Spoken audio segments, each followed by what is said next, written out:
اب جب گود میں حضور نے ان کے سر کو رکھا، سالبہ نے اپنی آنکھوں کو کھولا، سوچا شاید میرے باپ نے میرے سر کو اپنی گود میں رکھا ہوگا، شاید میری ماں نے میرے سر کو اپنی گود میں رکھا ہوگا۔ جب آنکھ کھلی تو دیکھا تمام نبیوں کے امام نے ان کے سر کو اپنی گود میں رکھا ہے۔ سالبہ تڑپ اٹھتے ہیں، عرض کرتے ہیں آقا میرے سر کو زمین پر ڈال دے، میں اس لائق نہیں ہوں کہ آپ کی گود میں اپنا سر رکھ سکوں۔ آقا میں بہت بڑا پاپی ہوں، میں بہت بڑا گناہگار ہوں۔ میرے نبی فرماتے سالبہ ارے جس گناہ پر تو اتنا رو رہا ہے اللہ نے تیرے اس گناہ کو کب کا معاف کر دیا، اے سالبہ رونا بند کر دے۔ سالبہ مسکرانا شروع کر دیتے ہیں۔ اب سالبہ کے ہونٹوں سے مسکراہٹ جاری ہوتی ہے، عرض کرتے ہیں آقا اللہ نے تو مجھے معاف کر دیا ہے، کیا آپ بھی مجھے معاف کرتے ہیں؟ حضور فرماتے سالبہ جب اللہ نے تجھے معاف کر دیا تو میں کون ہوتا ہوں تجھے نہ معاف کرنے والا؟ اے سالبہ جب میں نے تجھے معاف کر دیا۔ حضرت سالبہ مسکراتے ہیں، آنکھوں سے آنسو جاری ہے۔ نبی فرماتے سالبہ اب بتا کیسا لگتا ہے؟ عرض کرتے ہیں آقا ایسا لگتا ہے پورے بدن میں جیسے چیٹی چل رہی ہو، پورے جسم میں چیٹی رینگتی ہو۔ نبی فرماتے سالبہ اب تیری زندگی کا آخری وقت آ گیا ہے، بہت جلد تو ہم سے رخصت ہونے والا ہے۔ ابھی نبی گفتگو فرما رہے تھے، جناب سالبہ بن عبد الرحمن کے جسم سے روح پرواز کر جاتی ہے۔ اللہ اکبر، صحابہ اکرام نے انہیں اٹھایا ہے، اپنے ہاتھوں سے غسل دیا ہے، اپنے ہاتھوں سے کفن پہنایا ہے، اس کے بعد ان کا جنازہ تیار کر کے لے جایا گیا۔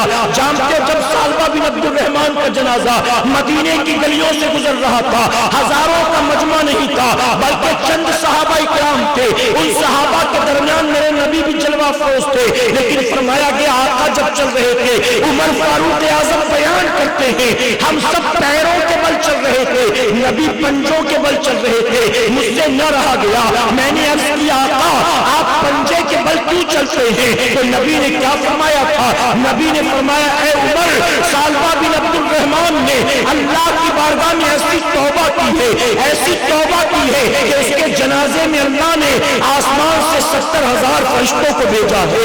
میں پنجوں کے بل اس لیے چل رہا ہوں کیونکہ جہاں دیکھو وہاں فرشتے ہی فرشتے نظر آتے ہیں۔ اے میری قوم کے جوانوں ذرا سوچو، وہ 16-17 سال کا جوان غلطی سے کسی عورت کے بدن پر نظر پڑ جاتی ہے تو اس کی توبہ کا حال کیا تھا؟ ہم تو یوٹیوب پر رات بھر ڈھونڈتے ہیں، کوئی ننگی ویڈیو مل جائے، کوئی ناچنے والی مل جائے، کوئی فاحشہ عورت مل جائے، اللہ اکبر یہ ہم کیا کر رہے ہیں؟ گویا اپنی آنکھوں کے لیے ہم جہنم کی آگ تیار کر رہے ہیں۔ میرے پیارے آقا کے پیروانوں، علماء نے بڑی پیاری بات لکھی ہے، آپ کبھی نہ کبھی جنازے میں تو شریک ہوئے ہوں گے، بتائیے ہے نا؟ جب قبر کو کھودتے ہیں تو اس میں سے سانپ نکلتا ہے، بچھو نکلتا ہے؟ نہیں، اس میں سے اونٹ کی گردن کے برابر بچھو کبھی دیکھے آپ نے؟ نہیں۔ پھر میت کو دفن کرنے کے بعد قبر میں سانپ بچھو کہاں سے آتے ہیں؟ صوفیہ فرماتے قبروں میں پہلے سے سانپ بچھو کیڑے مکوڑے نہیں ہوتے، مرنے والا بندہ جتنا بدبخت ہوتا ہے، جتنا گناہگار و سیاہکار ہوتا ہے، اس کی بدعمالی کی وجہ سے اس کے اپنے بدن سے یہ سانپ بچھو پیدا کیے جاتے ہیں، یہ سانپ بچھو، اور پھر اسی کو ڈستے، اسی کو کھاتے، اسی کو کاٹتے۔ میرے پیارے آقا کے پیروانوں، میری مائیں بہنیں بچیاں موجود ہیں، سنیں محرم میں کربلا والوں کے نام پر آپ کے یہاں کیا کیا کام جھام کیا جاتا ہے؟ وہ کربلا والے جن کی شہادت کو صدیاں گزر گئی، گاؤں گاؤں میں لوگ کربلا بنا کر سینکڑوں رسمیں اس کے ساتھ جوڑتے ہیں، تیجا بھی کر رہے، 8واں 10واں بھی کر رہے، 40واں بھی کر رہے، پتہ نہیں کیا کیا۔ کربلا والوں کی اصل تعلیم کیا تھی جانتے ہو؟ ہماری بہنیں سنیں غور سے، امام زین العابدین امام حسین کے بیٹے عابد بیمار بیان کرتے ہیں جب ہم مدینے سے نکلے مکے کے لیے تو میری پھوپھی زینب ہمارے ساتھ، جب ہم مکے سے نکلے کوفے کے لیے تو میری پھوپھی زینب ہمارے ساتھ، ہم کو کوفے نہیں جانے دیا گیا، ہم کو کربلا لایا گیا، میری پھوپھی زینب کربلا میں بھی ساتھ تھی، 7 محرم کو پانی بند کیا گیا. پھوپھی زینب کربلا میں اس وقت بھی ساتھ تھی. 8 کو بھی پانی نہیں, 9 کو بھی پانی نہیں, 10 کو بھی پانی نہیں. پھوپھی زینب اس وقت بھی ہمارے ساتھ تھی. امام زین العابدین بیان کرتے ہیں طرح طرح کی رسمیں کر کے اپنے آپ کو امام حسین کا چاہنے والی سمجھنے والیوں, سنو کربلا والیوں کا حال کیا تھا. امام زین العابدین بیان کرتے ہیں ہم مدینے سے چلے پھوپھی زینب ساتھ, ہم مکے سے چلے پھوپھی زینب ساتھ, ہم کربلا آئے پھوپھی زینب ساتھ, پانی بند کر دیا گیا پھوپھی زینب ساتھ. فرماتے میں دیکھ کر حیران تھا, اس کے باوجود بھی نہ سفر میں نہ کربلا میں میری پھوپھی نے ایک رات بھی تہجد کی نماز کو قضا نہیں کیا. ایک رات تہجد قضا نہیں کیا.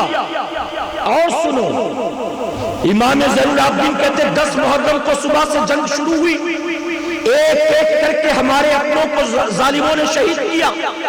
جب 10 محرم کی تاریخ گزری, مغرب کے بعد 11 کی تاریخ لگی, بیان کرتے 11 محرم رات آئی. یہ وہ رات تھی جب ہمارے خیمے کے آس پاس ہمارے اپنوں کی لاشیں بکھری تھی. کسی کا سر تن سے جدا, کسی کے پیر تن سے جدا, کسی کے ہاتھ تن سے جدا, کسی کے جسم کو گھوڑوں کی ٹاپوں سے روندا گیا. کہتے 72 لاشیں بکھری تھی ہمارے خیمے کے آس پاس.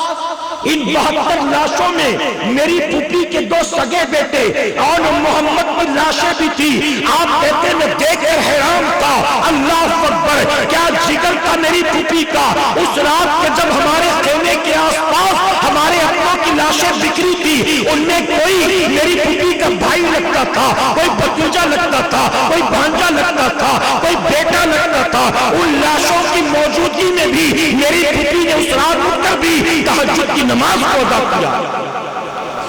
جن کے گھر کی عورتیں کٹی لاشوں کے سامنے اپنے اجڑے چمن اور اپنے بکھرے بیٹوں کے جسم کے سامنے تہجد نہ قضا کریں, انہوں نے کبھی فرض نمازیں چھوڑی ہوں گی؟ یہ چلی ہے چراغ لے کے کربلا میں جنت میں جائیں گی. یہ چلی ہے لوبان اور اگربتی لے کر کربلا میں جنت میں جائیں گی. اے بے پردہ گھومنے والیوں, اے بے حیا بے غیرت گھومنے والیوں, شادی بیاہ میں رجگے کے نام پر بڑھاپے میں بھی ٹھمکے لگانے والیوں, ہلدی مہندی کے نام پر اپنی بچیوں کو غیر مردوں کے حوالے کرنے والیوں, اپنی بچیوں کو بے حجاب و پردہ بازار اور شادیوں میں لے جانے والیوں, کل قیامت میں خاتون جنت تمہیں کیا اپنی چادر کے سائے میں لیں گی؟ ارے کسی بے حیا کو خاتون جنت اپنے پردے میں نہیں لیں گی. ارے یہ زینب کیسی تھی جانتے ہو؟ امام حسین کی بہن ہے اور محمد کی ماں ہے, امام زین العابدین کی پھوپھی ہے, خاتون جنت کی بیٹی ہے. ایک صحابی بیان کرتے ہیں میں زینب کے پڑوس میں 20 سال تک تھا. وہ کہتے ہیں میں نے زینب کو ارے کبھی پردے کے ساتھ بھی گھر سے باہر نکلتا نہیں دیکھا, کبھی پردے کے ساتھ بھی باہر نکلتا نہیں دیکھا. یہ غبارہ خرید رہی ہے بابا کے عرس میں آئے, یہ کھلونا خرید رہی ہیں بابا کے عرس میں آئے, بابا جنت میں لے جائیں گے ان کو. کیوں؟ تلاوت نہیں, عبادت نہیں, سجدہ نہیں, پردہ نہیں, بس عرس میں غبارے خرید لوگی تو جنت میں جاؤ گی. کربلا میں لوبان دھواں جلا لوگی تو جنت میں چلی جاؤ گی. اتنا سستا سودا سمجھ رکھا ہے تم نے. وہ صحابی بیان کرتے 20 سال پڑوسی تھی, کبھی گھر سے باہر نکلتا نہیں دیکھا. ایک بار بہت بیمار ہو گئی زینب, ان کے شوہر نے کہا زینب طبیعت بہت خراب ہے, چلو ڈاکٹر کے پاس دوا دلوا دو. تو حضرت زینب نے کہا کہ آپ ایک کام کریں, آپ ڈاکٹر کو بیماری بتا کر دوا لے آئیں, میں نہیں آؤں. ان کے شوہر نے کہا زینب شریعت نے اجازت دی ہے, بیماری میں ایک عورت اپنے ڈاکٹر کے پاس جا سکتی ہے, شریعت کی اجازت ہے, زینب چلو. تو حضرت زینب نے کیا کہا؟ زینب نے کہا میں جانتی ہوں شریعت کی اجازت تو ہے, لیکن میں یہ بھول نہیں سکتی کہ میں خاتون جنت کی بیٹی ہوں. میں جانتی ہوں شریعت کی اجازت ہے, لیکن میں فاطمہ کی بیٹی ہوں, میں بھول نہیں سکتی.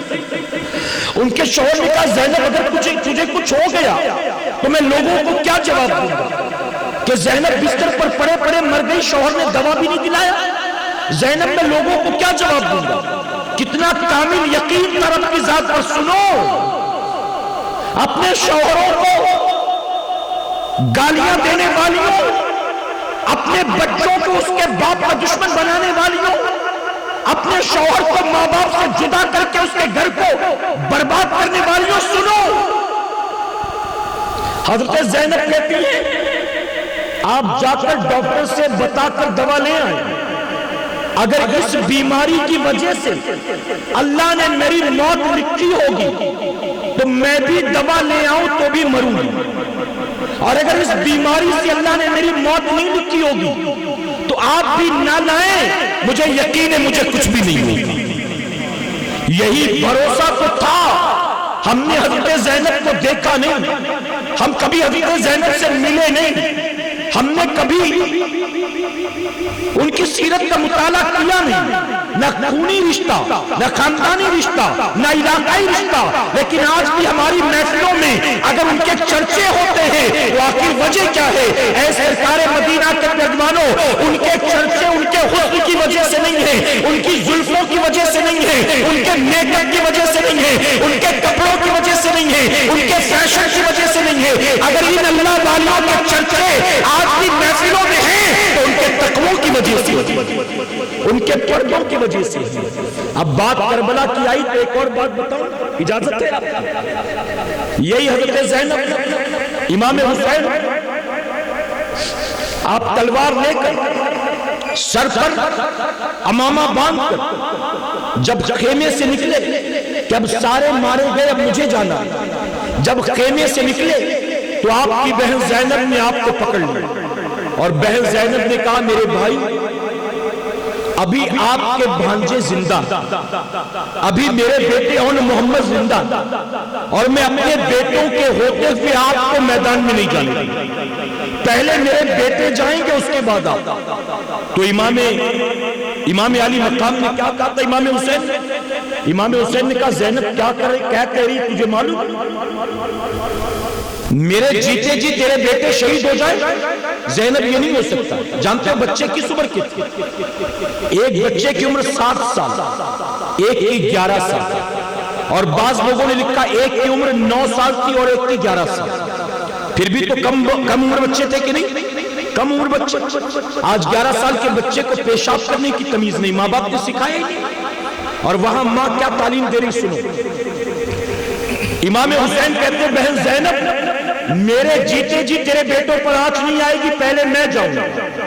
تو حضرت زینب کہتے ہیں کہ نہیں میرے بھائی، میرے بچے جب تک موجود رہیں گے میں آپ کو کربلا کے میدان میں یزیدیوں کے مقابلے نہیں جانے گا. امام حسین کہتے ہیں کہ زینب اگر تیرے بچے شہید ہو گئے تو کل قیامت میں میں بابا کو کیا منہ دکھاؤں گا، میں ماں فاطمہ کو کیا جواب دوں گا؟ بہن زینب کہتی کہ امام حسین میرے بھیا مجھے بھی وہی میدان قیامت یاد آتا ہے.